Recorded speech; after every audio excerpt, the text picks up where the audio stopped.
আমি মনে করি যে প্রথমত দলের বিশ্বাস ছিল। যদিও রানটা অনেক বেশি কম ছিল, এইসব উইকেটে আসলে 200+ রান না করলে বলারদের জন্য অনেক ডিফিকাল্ট। বাট যখন আমরা ম্যাচে নামি এর আগেই সবাই বলছিলাম যে সবাই সবার জন্য বিশ্বাস রাখি, কারণ আমরা যদি আমাদের জায়গা মতো বল করতে পারি, প্ল্যান ওয়াইজ যদি সময় মতো উইকেটগুলো নিতে পারি, তাহলে এটা সম্ভব হবে। ম্যাচে এমন রেজাল্ট, নিশ্চয়ই অধিনায়ক হিসেবে কাজটা এত সহজ ছিল না। প্ল্যান ছিল আসলে আগে আমাদের বোলিং করার, সো টসে হেরে যখন আমরা ব্যাটিং এ গেছি, তবুও যেহেতু অনেক ভালো একটা ট্র্যাক, আমাদের 200+ রানের একটা টার্গেট ছিল, বাট সেটা আমরা অ্যাচিভ করতে পারিনি।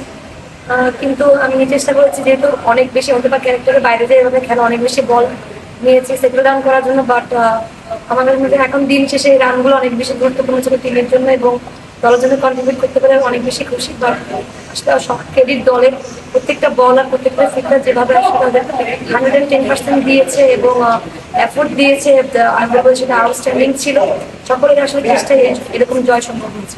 বিশ্বকাপের সমীকরণটা কি একটু সহজ হলো তাহলে বাংলাদেশের জন্য? সমীকরণের চিন্তা এখনো করতেছে না, কারণ প্রথম ম্যাচটা হারার পর আসলে টিম একদিন পরে এরকম বাউন্স ব্যাক করবে, এটা সব থেকে বেশি ইম্পর্টেন্ট, যেটা আমাদের ফিল্ডে অনেক বেশি কাজে লাগবে। দুটা পয়েন্ট অনেক গুরুত্বপূর্ণ ছিল, একটা মোমেন্টাম সব থেকে বেশি গুরুত্বপূর্ণ ছিল।